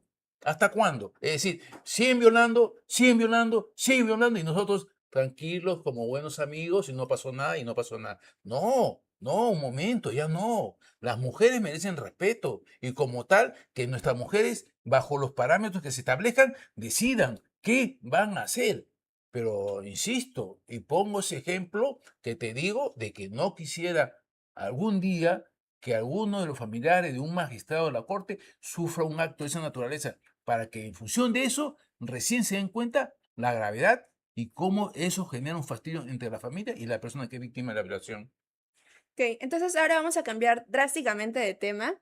Tú me cambias de tema como que pasa, ya vamos. Drásticamente vamos a cambiar de tema, y es que algo que también está quejando sobre todo a los limeños hoy en día es el tema del tráfico. Un limeño puede pasar de 20 a 30 horas en el tráfico, en el transporte público. Es algo ineficiente que está sucediendo bien. Lo que pasa es que Lima, su parque automotor de Lima ha crecido espectacularmente.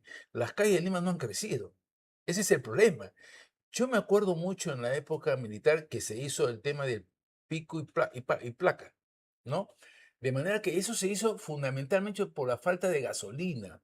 Y hacían de que los carros con números pares salían un día y los carros con números impares salían otro día. Y se disminuyó el tráfico en Lima. Hoy día en Lima el tráfico es un caos a cualquier hora del día. A cualquier día del día. Pero lo que hay que hacer en todo caso es una reestructuración de cómo se desarrolla o cómo desarrollamos la ciudad con esos famosos bypass o vías aéreas o no sé cómo llamarlo, pero que signifique mayor vías de movilidad de los vehículos. Fíjate tú, tenemos en Lima lugar que es terrible. Crece el parque automotor, pero cierran más calles. Si te das cuenta, en Lima Cuadrada ya no se puede ingresar con carro. En Lima Cuadrada tiene que ingresar a pie. O sea, no entiendo. Estás por otra calle y está la calle cerrada porque se ha convertido peatonal y el parque automotor sigue creciendo. Hoy día se está viendo una vía mucho más rápida por el problema que tenemos con el gas. Pero fíjense si ustedes, si no hubiéramos tenido ese problema del gas, a esta hora Lima sería un caos. Sería un caos el tráfico. Entonces hay que buscar fórmulas que contribuyan al mejoramiento de la vía de acceso vehicular. La vía, ahora me he hecho la prolongación de la vía expresa, ¿no? Claro, es una prolongación que se hizo porque viene de un programa anterior, viene de gobiernos municipales anteriores, no es nada nuevo. Sin embargo, esa vía ni siquiera está culminada por completo. No, Pero es un tema terrible, ¿ah? Sí, pero accidentes todos los días. es que por intereses políticos se decidió abrir. se decidió abrir. Porque ese es el otro problema que tenemos, que las autoridades locales, municipales, hacen las cosas no en función a los intereses de la comunidad, sino en función a los intereses de ellos como su política para el futuro, para ellos puedan ver cómo se manejan las cosas. Pero si nosotros hacemos una planificación de qué vía necesitamos y por dónde necesitamos, con vías aéreas o con vías subterráneas o como fuera, perfecto. Pero si no lo hacemos, evidentemente vamos a ir con el caos de todos los días. Evidentemente que hay cosas que hay que ordenar por completo, el tráfico en Lima, efectivamente. Hay que ordenar como, si te das cuenta, por la diferencia que hay, ir por la avenida Bancay que ir por la avenida Tacna. Una diferencia abismal, abismal. Mientras que en la avenida Tacna tú encuentras mayor orden, en la Bancay es un caos. Hay que buscar cómo se ordena. Pero que cada municipio o que cada autoridad de transporte lleve pues realmente un programa que se resuelva el problema del tráfico en Lima, que se resuelva. Cosa contraria, vamos a venir la próxima, después de julio como diputados y nos va a decir lo mismo. Vamos a decir lo mismo. Y que el Ejecutivo asuma su responsabilidad. Nosotros como diputados vamos a sacar las normas que correspondan. Vamos a sacar las leyes que correspondan para mejorar el sistema. Pero será responsabilidad del Ejecutivo su aplicación y su cumplimiento. No tanto que la ley diga, damos 120 días para su reglamento. No, ley es para que se apliquen de inmediato. No para que se reglamente más, se reglamente menos, porque normalmente la ley también puede salir con su reglamento en la mano. Así que esa es una cuestión que en el futuro hay que resolverlo sí o sí. Justamente usted está mencionando al Ejecutivo, ¿es algo que se encuentra dentro del plan de gobierno de Somos Perú en caso de llegar? Claro que sí, claro que sí. El mejoramiento integral de todas las vías de acceso para que puedan tener mayor circulación todos los vehículos. Es más, hay que mejorar las vías de transporte públicos también, ¿no? Vehículos articulados o vehículos con mejores condiciones para la comunidad. ¿Sabe lo que significa ahora viajar en el metropolitano? Prácticamente es un horno. ¿Por qué? ¿Por qué no se dio realmente ese servicio? No es que sea un privilegio o un gusto, ¿no? O sea, un aire acondicionado, que todo el mundo ahora lo requiere, que esos tipos de vehículos tengan aire acondicionado. El tren lo tiene. Tú subes al tren y el tren viene con aire acondicionado. Entonces, hay que cambiar, hay que renovar el parque automotor también para darle mejores condiciones a la población. No por el tema de ganancia más, ganancia menos, sino que siempre hay que pensar en el bien de la comunidad. ¿Qué es lo que propone Avanza País para solucionar el tráfico de Lima? A ver, dos cosas, y creo que es fundamental entenderlas. El tema del tráfico en Lima es un problema de gestión. ¿Ok? Es un problema no de presupuesto, porque transportes es la cartera con más presupuesto después de minas. Entonces no es presupuesto, es gestión. Y lo segundo es, no tenemos una autoridad transversal, cruzada. Lo que pasó hace mucho tiempo con el pico y placa, que también José se volvió a aplicar antes de la pandemia y lo suspende justo cuando llega la pandemia, es correcto. aliviaba un poco, pero fue una medida provisional, un esfuerzo de algunos. Nunca hablamos de una red troncal en transporte. Nunca hablamos de un plan de vías claro, de aquí a 30 años, para tener metro, tranvía, subterráneo. No existe, o sea, ni siquiera hay diseño sobre eso. Y lo que pasó hace poco en Surco es, oye, se tomó un proyecto que venía de Bedoya, se hizo a la fuerza, no se terminó bien, la gente sigue chocando, ya hay fallecidos y se llevaron los aplausos políticos. Nosotros, y seguramente vamos a coincidir, no queremos eso, queremos un trabajo serio, formal. Mira, es tan crítico el tema que hay gente que me dice que el tráfico en Perú, en Lima, es tanto como el tráfico de la India. India es el país con más población en el mundo. O sea, nosotros estamos 100 veces más abajo en densidad poblacional y tenemos el mismo problema. En los últimos años, Lima se ha vuelto la segunda ciudad con más tráfico a nivel latinoamericano, solo siendo superada por la Ciudad de México. Pero y aquí viene un problema grave también, o sea, digamos, que deriva del tráfico, ¿no? Una persona que quiere trabajar, que quiere estudiar, y que tiene que moverse 2, 3, 4 horas diarias, esa persona pierde productividad, pierde tiempo de calidad, pierde tiempo de recreo, tiempo familiar, tiempo para hacer un poco lo que quiere hacer. O sea, estamos condenando a los peruanos a seguir viviendo eso, y peor, porque el tráfico viene empeorando y no deja de empeorar. Entonces, en el futuro, una persona que venga del sur al norte va a tener que saber que tiene que hacer un interprovincial para poder trabajar y subsistir. ¿Con qué ganas va a venir a trabajar? O sea, trabajemos serio, pero tengamos, reitero, un plan único. Lo que nosotros planteamos es tener un consejo único que va a estar trabajando de la mano con el Ministerio de Transporte, con municipios, con distritos y con gobiernos regionales. Para de una vez por todas diseñar el plan. Ok, entonces justamente Octavio está mencionando el tema de tener ya una línea de metros, una línea de de trenes, etcétera, que estén uniendo a toda la capital, porque No una, sino un sistema. todo ¿no? un sistema, Porque ya hay claro. unas sueltas por ahí. Están dispersas entre ellas. Hay que concatenarlo todo. O sea, hay que ver cómo efectivamente el tren de ahora se puede expandir más hacia el cono de la ciudad, hacia otros lugares de la ciudad, ¿no? Ver cómo las vías que están por las vías principales, valga la redundancia, también tengan que conexión entre ellas, ¿no? Pero más allá de lo que dice Octavio, efectivamente se requiere una autoridad nacional que vea todo este problema. Y eso es la cosa que también planteamos nosotros. La articulación de todo para la solución integral de este problema. No podemos seguir con este tema. No podemos seguir con este tema. Basta ya con este tema. Porque día a día, y acuérdense que lamentablemente el clima también juega su papel. Y soportar unas cuantas horas con este sol en una unidad de transporte sin ningún tipo de condiciones para poder viajar ahí. Mira, yo prefiero irme a pie. No, y sin mencionar que encima te pueden matar. Así es. Lo que pasa es que tenemos una ventaja nosotros, ¿no? Si nosotros no vamos a pie y nos cae el sol, no hay problema, porque ya estamos quemados. Claro, ya estamos bronceados, nuestra piel ya está bronceada. Ya no nos afecta. Es más, yo la vez pasada le invitaba a Octavio a ir a la playa. Me decía, ¿para qué vamos a la playa, compadre? Ya estamos bronceados, efectivamente. Ya estamos bronceados por sí, entonces ¿para qué vamos a la playa? Entonces, caminar bajo este sol, evidentemente que el efecto no hace mucho, pero sin embargo a otros sí. Justamente a través de nuestras redes sociales, a través de nuestro en vivo, nos han comentado que todo suena muy bien, pero el problema es que se demoran demasiado haciendo una obra y al final la obra que era para reducir el tráfico termina generando aún más. Y ahí me gustaría dar un ejemplo que es la línea 1. La línea 1 inicia en Avenida Nicolás Ayllón, por ejemplo, todo el tema de Santa Anita, etcétera, por cerca del Camal también. Lo cierran en 2017, 2018, prometiendo que va a durar un año. Un año, máximo 2 años, perjudicando a todos los vecinos de la zona.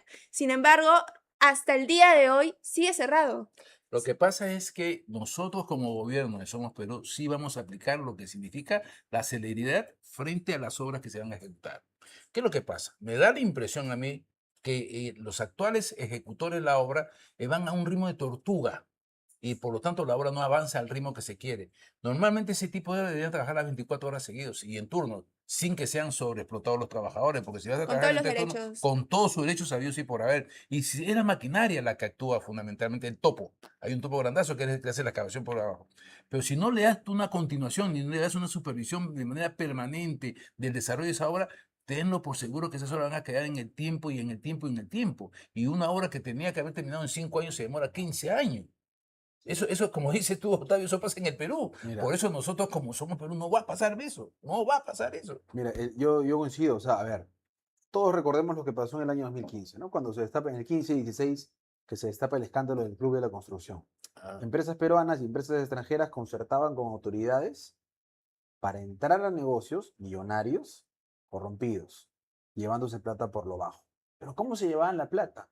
Con sobrecostos, es decir, extensiones de la obra, extensiones en tiempo y en trabajo que les permitían a ellos cobrar más de lo que habían presupuestado inicialmente. Disculpa que te acuerdo, eso se llaman los adicionales. Los adicionales de obra. Los adicionales de obra. Esos sobrecostos, esos conceptos, ¿tú crees que hemos dejado atrás la historia de corrupción que nos ha acompañado durante todo el tiempo? Esa mala gestión significa corrupción. Y si no se termina una obra hace 10 años, porque ya no vamos casi por 10 años, ¿ah? Sí. Es por corrupción pura. Hay que cambiarlo.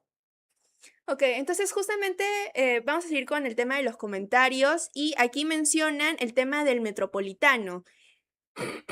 Así como se están aperturando más estaciones dentro del metropolitano, deberían haber más buses. Y es que hemos visto que la flota del metropolitano está siendo insuficiente para la cantidad de personas, que son miles y miles de limeños que toman el metropolitano, tanto en el norte, en el centro y en el sur de la ciudad, de la capital. No es suficiente para las personas, y no solo los troncales, los metropolitanos que, bueno, basan toda la zona del norte, llegan a la central y se van hasta Matelín y hasta Chorrillos, sino que también hasta sus propios alimentadores. ¿Es algo que el legislativo o que ustedes o que sus partidos están viendo con el tema de la ATU? Sí, porque ya se ha coincidido, y por eso te digo, coincidimos, ¿no? En la autoridad autónoma que debe tener el transporte de Lima como tal, y no solamente para Lima. Tenemos que un poco reestructurar todas estas cosas, y como dentro del plan de gobierno de Somos Perú existe y está establecido la reestructuración de todos estos escenarios. Tenemos que renegociar con el concesionario los contratos vigentes para que esta flota que tienen a la fecha se renueven.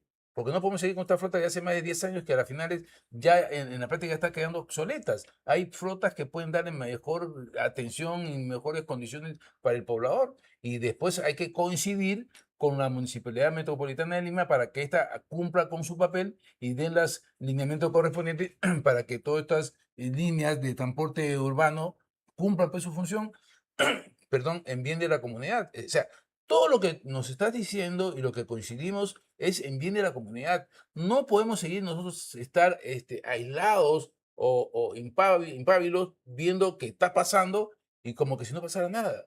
Al contrario, si estamos en este proceso electoral como candidatos, es justamente para corregir esos errores, para corregir esa problemática que estamos viviendo día a día, para ver cómo le damos la solución a los problemas de la gente, no como lo que está pasando actualmente con nuestro querido Congreso de la República, que más se han dedicado a discutir si tú eres blanco o si tú eres negro, o que si el día es día o si la noche es noche, y no han buscado solución a los problemas de la población. O sea, esas son las grandes diferencias que existen ahora con los candidatos que somos a la fecha. Pero si no buscamos soluciones concretas a la problemática de nuestra gente, evidentemente no estaríamos postulando como diputados en las próximas elecciones. Octavio, ¿cuál es la postura de Avanza País ante lo que estábamos conversando, ¿no? Con el tema del metropolitano? Bueno, lo dije hace un momento, nosotros planteamos una autoridad única de control, pero de verdad, una unidad de control articulada, municipalidad, distrital, provincial, regional, central, porque eso tiene que avanzar con un plan. O sea, tal vez nosotros, pero bueno, tú eres mucho más joven, pero no. José, tal vez los dos no lleguemos a ver una mejora real. No, tenemos que llegar, hermano. Ojalá. Tenemos que por lo menos llegar a ver la inauguración de la línea del subterráneo. Ojalá. Es un tema urgente. Es urgente. No puede esperar más tiempo. Pero es urgente, pero lamentablemente, vuelvo a repetirte, la autoridad local actual que tiene que ver con ese tipo de supervisión de la obra, no le está dando el seguimiento que corresponde y no está haciendo de que la gente trabaje dentro de sus condiciones las 24 horas del día para que eso avance. Pero no lo hace por un tema de gestión, probablemente con indicios de irregularidades. Pero tal, es que más que seguro es que me demoro, pido ampliación, pido adicionales. Por un tema de enriquecimiento propio. Eso es corrupción. En el fondo, o sea, no es tanto el amor al chancho, sino a los chicharrones. Sí, claro. No, o sea, y hay muchas formas de poder lucrar ilegalmente a través de un contrato de obra de esta magnitud, de esta envergadura. Entonces, con una autoridad de control, esta gente se va presa, de inmediato, sin lugar a dudas. Reitero, nosotros vamos a trabajar en un plan de aquí a 50 años. O sea, algún candidato una vez a la municipalidad dijo Lima potencia mundial, ¿no? La verdad es que Lima no avanzó más que a la vuelta de la esquina. Potencia mundial, pero en el papel. Pero claro. Claro, endeudándose con los trenes, Rafael López Aliaga. Pues ni siquiera ni en Machu Picchu es potencia mundial. No, para nada. Entonces, es hora de tomarse en serio el trabajo y hacer las cosas bien. Que vamos a ir a un breve corte comercial, pero antes recordar a quienes nos están sintonizando que pueden dejarnos sus preguntas a través de nuestras redes sociales o sus comentarios, los estamos leyendo y también les estamos preguntando a los candidatos.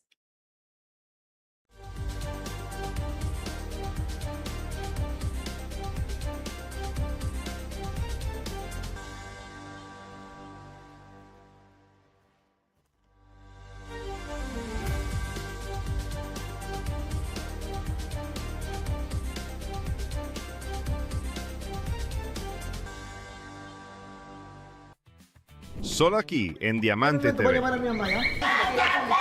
La Casa de la Comedia, de lunes a viernes a las 8 de la noche.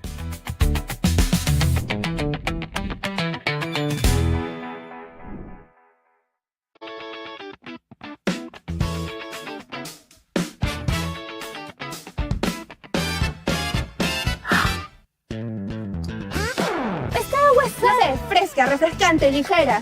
Sí, y también está cristalina y sobre todo muy peruana. Exactamente. Es que esta es agua Inca, la descubrí hace muy poco y me acompaña para todo lo que hago. Para comer, para chismear, para trabajar, para estudiar. Y hasta mis malos momentos también me acompaña. Yo creo que yo encontré una nueva compañera de podcast. Es que agua Inca es el agua más peruana, incluso más que peruanísimas. ¿Más que peruanísimas? Más que peruanísimas. Agua Inca, hidratación con identidad peruana.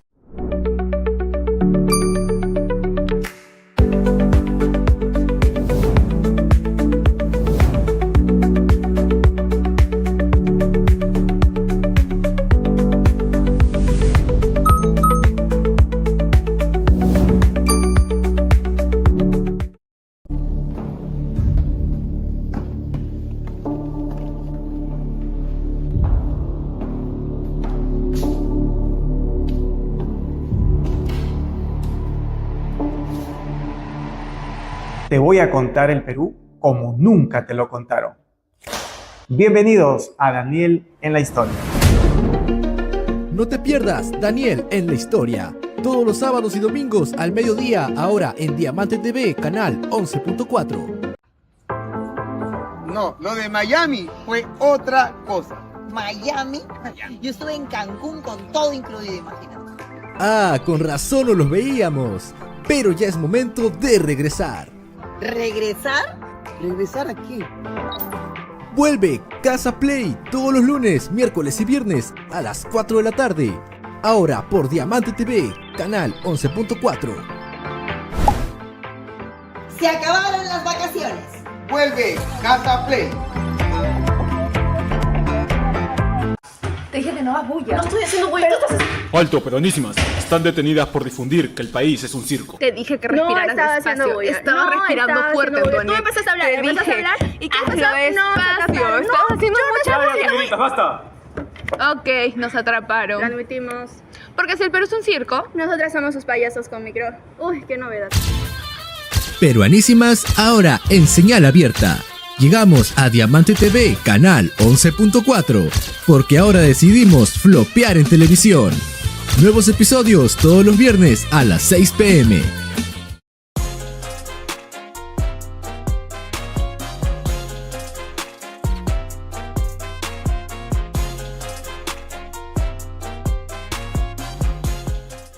La estrategia no se aprende en el escritorio. Se construye en la calle. Historias reales, negocios reales y estrategias que sí funcionan.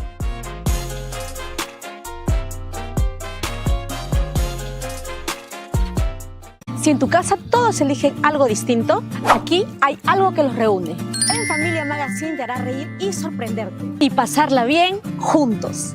No te pierdas En Familia, ahora en Diamante TV, canal 11.4, todos los sábados a las 11 de la mañana. Solo aquí en Diamante TV. La Casa de la Comedia, de lunes a viernes a las 8 de la noche.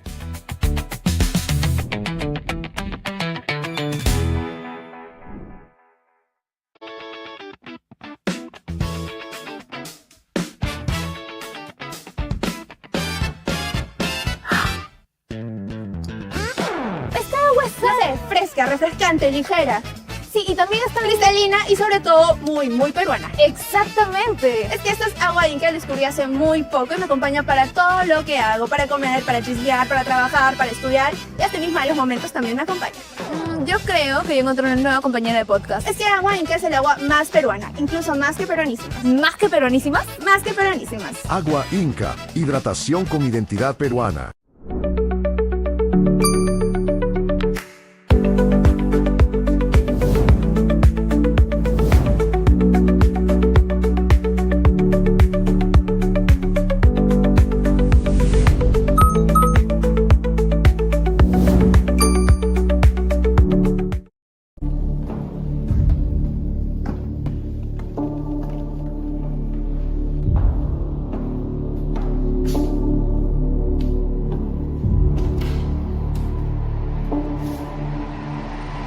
Te voy a contar el Perú como nunca te lo contaron. Bienvenidos a Daniel en la Historia.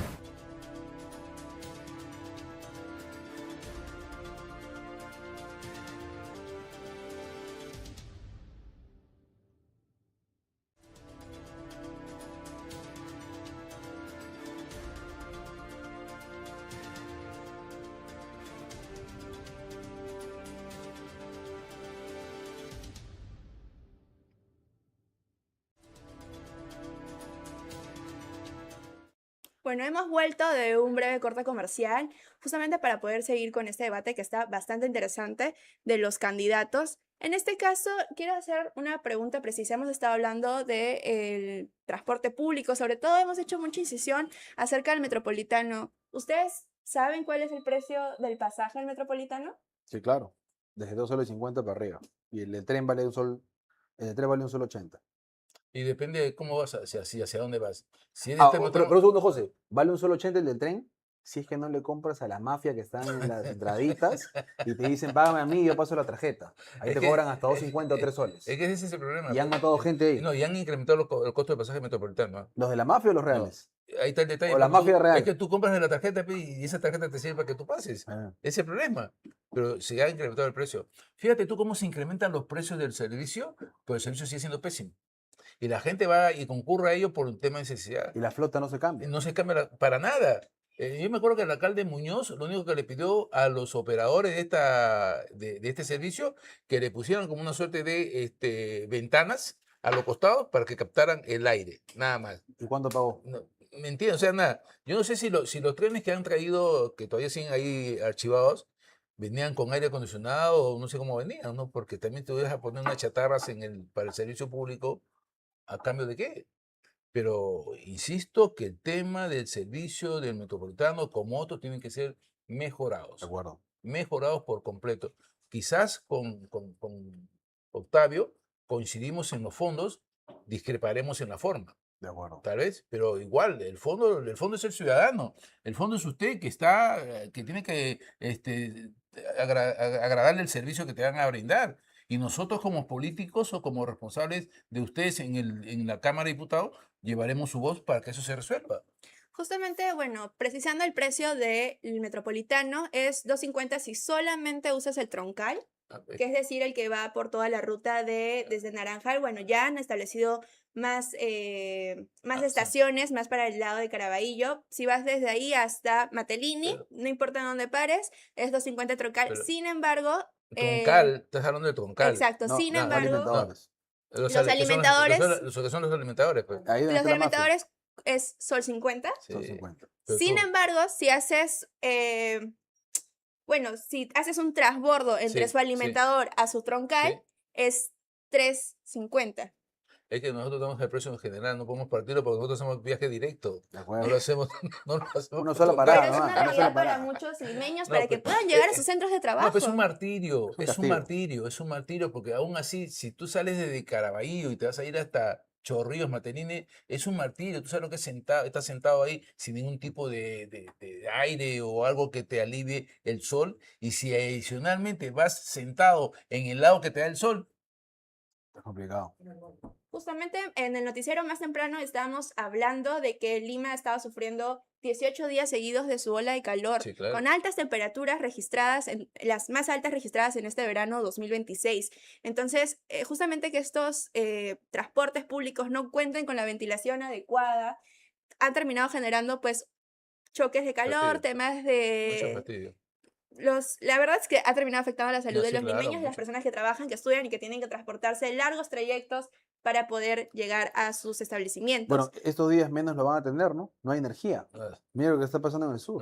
6 regiones afectadas. Ahorita con el tema del GNB hemos visto un incremento en el tema del uso del metropolitano, de hecho. Claro. Hoy día en la mañana hemos podido registrar como noticiero un incremento en las colas y en el uso de los troncales, sobre todo. Entiende. Lo que pasa es que en nuestro país no tenemos una cultura de prevención. Nosotros actuamos en función de cómo pasan los hechos o cuando sucede un hecho. Correcto. Si nosotros hubiéramos tenido una prevención en cuanto al transporte del gas de camisea hacia los surtidores, y si en un supuesto pasaba algo en el camino, tendríamos una especie de salvavidas o una especie de prevención que pudiera controlar o ayudar a que mientras que la falla existe, yo voy continuando con mi servicio. No lo tenemos. Y como no lo tenemos, ha pasado esta desgracia, lamentablemente, de que se ha reventado una tubería, salió el gas y por lo tanto hay que administrar o hay que reducir esa distribución del gas. Y por eso es que muchos carros están sin gas y no pueden circular. Y hoy escuché, José, que, a ver, TGP dice, tenemos que mover toneladas de tubos, que no los tenemos, pero ya están llegando. Y tampoco tenemos a los helicópteros que mueven esa tonelada de tubos, pero también están llegando. O sea, no tenemos nada. O sea, nunca se pensó que esto podía pasar. No, o sea, no es una costumbre, no es una política que tengamos como prevención. Cuando en su oportunidad el uso del cinturón de seguridad inicialmente se dio por un tema de persuasión económica pecuniaria que te imponían una sanción. ¿Pero acaso era una prevención utilizar los cinturones de seguridad? No, nunca se hizo. Tuvo que imponerse el uso de cinturones de seguridad. Entonces, eso es lo que está pasando. Acá, vuelvo a repetirte, tenemos que esperar que pase algo, que suceda algo para recién tomar las precauciones correspondientes. Si no pasa, no pasa nada, pues igual se continúa con la vida. Entonces, nos han dejado un comentario ahora, pues, relacionado justamente al transporte público. Como hemos mencionado, las tasas de criminalidad están en aumento. Ustedes han hablado mucho del tema de las extorsiones a los buses de transporte. Y nos comentan, ¿cómo piensan arreglar el nivel de criminalidad en las zonas del norte, como lo son Comas, Caraballo, Palle, Tahuantinsuyo, El Callao, entre otros? ¿Hay plan desde sus bancas, desde los partidos? Sí, claro que sí, hay plan contra la inseguridad ciudadana, tiene que, sí, evidentemente que sí, pero esto tiene que ser de aplicación nacional, no solamente tiene que ser a nivel de Lima, que es lo que más se difunde. Hace días se anunció, se difundió que han matado a un trabajador de un sicariato, le han metido un balas en provincia, no se ve, no se difunde mucho acá en Lima, pero el tema es nacional. Y acá hay que hacer una recomposición de la policía como tal y hay que hacer toda un engranaje con el Poder Judicial y con el Ministerio Público para que se pueda actuar de manera más rápida y que estos sujetos puedan ser sancionados lo más antes posible. En segundo lugar, efectivamente, si tú vas a sacar a las Fuerzas Armadas como tal, como una manera persuasiva, que ayude a combatir la delincuencia. Y eso es lo que está establecido en nuestro plan de gobierno, que vamos a tener que sacar parte de las Fuerzas Armadas, independientemente de llevarlas a la zona de frontera también para que ayude al control de la frontera, para combatir la delincuencia. Y en tercer lugar, hay que ser mucho más duros con este tipo de delincuencia que está azotando nuestro país. Como lo decía Joe Forsyth, ya los grupos organizados de delincuencia están ya visualizados, se sabe quiénes son, pero ¿por qué no se actúa? ¿Por qué no se ejecuta? ¿Por qué no se desarrolla? Evidentemente por intereses que hay en el camino. O sea, todo eso hay que barrer. Hay que hacer toda una reingeniería. Hay que hacer toda una reestructuración para que efectivamente el ciudadano tenga confianza en sus autoridades y que el ciudadano realmente confíe nuevamente en su policía. Cosa contraria, vamos a seguir en lo mismo. Ya hay que hacer con todo, hay que salir con todo, a confrontar con esta gente. Porque si no, no vamos a perder la guerra. ¿Cuál es la postura de Avanza País con el tema de la criminalidad que está azotando la región y el país? Mira, Avanza País tiene una línea muy clara y marcada, y los invito a leer el plan de gobierno, por favor, para tomar acción urgente sobre este punto. Nosotros tenemos una brecha de más de 250.000 policías. O sea, nos faltan 250.000 policías Claro, en lo las mencioné al calles. inicio del debate. Lo que pensamos es acelerar en el primer año con incorporar a 60.000 efectivos en las calles. ¿De dónde van a salir? ¿Dónde están? Bueno, están en las escuelas. Los efectivos que se están formando como suboficiales u oficiales tienen que salir a las calles desde su etapa formativa. Es como el practicante que va al centro de labores y mientras se va formando también en el instituto o en la universidad también se va fogueando en la empresa. Tienen que salir porque hacen falta. Medidas urgentes requieren tiempos radicales requieren medidas radicales. Eso es uno. Dos, es colaborar intensamente con el desarrollo institucional de la policía. José y yo somos abogados. Yo he litigado N veces, me he acercado a comisarías N veces. Tú puedes creerme que hay comisarías donde no tienen monitores tan bonitos como los del estudio. Tienen los monitores viejos, los de cajón detrás. Tienen un solo monitor a veces por espacio. Te dicen para visualizar un video y tienen un televisor antiguo que ni siquiera prende. Tienen baños que parecen baños de cantinas. ¿Eso está bien? Claramente no. Pero en paralelo tienes a altos mandos oficiales que sí gozan de prerrogativas, llámese cargos nuevos, llámese choferes, seguridades. O sea, trabajemos de verdad y con compromiso todos. Las medidas urgentes que vamos a tomar, reitero, son estas y vamos a procurar, como bien también lo dice José, diferenciar lo que pasa por región. Claro. Porque mire lo que pasó en su momento en Estados Unidos, José, ¿no? Totalmente Limpiaron diferente. con las mafias extranjeras. En una. Aquí tenemos que hacer lo mismo. En una. O sea, así de simple. O vamos a ganar o vamos a ganar. Así de simple.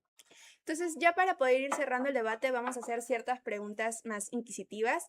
En este caso, lo primero es, ¿qué considera usted, José, del candidato presidencial de Avanza País, el general Williams? ¿No? Que lo considere su propia militancia. Yo no puedo definir lo que puede ser su militante de ellos, ¿no? Yo respeto todos los candidatos sabios y por haber, y es una responsabilidad de cada uno de sus militantes. La misma pregunta para usted, ¿no? Entonces, en este caso sería, Octavio, ¿usted qué considera, qué piensa de el candidato presidencial de Somos Perú? Mira, no he tenido el gusto de conocerlo, pero estoy conociendo a José, me parece un caballero respetable. Ambos partidos manejamos lineamientos diferentes, sin duda formas distintas, pero muchas coincidencias también. Y de fondo lo importante en democracia es llegar a ese punto común para avanzar. Entonces, ahora nos gustaría que cada uno nos pueda decir a la cámara, al espectador que nos está viendo, al ciudadano, ¿por qué deberían votar por usted para diputado en estas próximas elecciones? Porque tenemos la decisión de resolver toda la problemática del país. Porque tenemos un plan espectacular frente a la inseguridad ciudadana. Porque tenemos todo un proyecto y un plan para la generación de empleos, como plan de gobierno general de Somos Perú, de manera específica como José Risco, tenemos como plan el Código de Trabajo, que es una herramienta que va a servir para que los trabajadores que ingresan al mundo laboral sepan claramente cuáles son sus derechos, cuáles son sus beneficios, cuáles son sus obligaciones, para que sepan perfectamente que el derecho al trabajo es de 8 horas y no son más. Y si trabajan más, que le paguen horas extras, que tienen derecho a vacaciones si trabajan el tiempo correspondiente, que tienen derecho a sus gratificaciones, que tienen derecho a su indemnización, es decir, que tienen derecho a todo lo que muchos trabajadores gozan. Segundo, porque estamos llevando un plan de política de vivienda para que se resuelva los problemas de la tuburización en el país y para que se pueda facilitar viviendas dignas y adecuadas para todos. Y tercero, porque en materia de salud estamos promoviendo y vamos a insistir en que el programa de atención domiciliaria, conocido como PADOMI, se convierta en un sistema nacional, mediante la cual este sistema le dé la atención médica a los pacientes cuando no pueden concurrir a un centro médico en sus casas, de manera permanente, semanal o quincenal o mensualmente, con la medicina correspondiente, previo convenio con las farmacias y también acompañamiento en cuanto a salud mental, que después de la pandemia hemos tenido y tenemos muchos problemas de salud mental. Muchísimas gracias, José. Entonces, Octavio, ¿por qué deberían votar por usted como diputado en estas próximas elecciones? A ver, nosotros somos un partido que propone reglas claras para fomentar inversión privada. ¿Por qué es importante la inversión privada? Porque atrae trabajo, genera trabajo. Y el trabajo finalmente nos va a permitir dejar la informalidad y regresar a donde siempre debimos estar todos los peruanos, bien cuidados, bien atendidos, con salud y con seguro social. Lo que yo propongo es ayudar a esos emprendedores, a esos empresarios pequeños, para que puedan dar el paso a la formalidad a través de incentivos, no de cargas, ni de mandatos, ni de multas. Ellos son el motor de la economía peruana y ellos tenemos que cuidar, pero no los podemos, reitero, obligar ni los podemos maltratar, sino que tenemos que abrazarlos. Otro tema importante es el de la seguridad, que lo hemos conversado en extenso. Vivimos tiempos lamentables y hay que tomar medidas urgentes. Al general José Williams no le falta valentía ni experiencia para actuar con prudencia y con rapidez en ámbitos como estos. Ya lo ha demostrado en su rubro profesional y en su experiencia.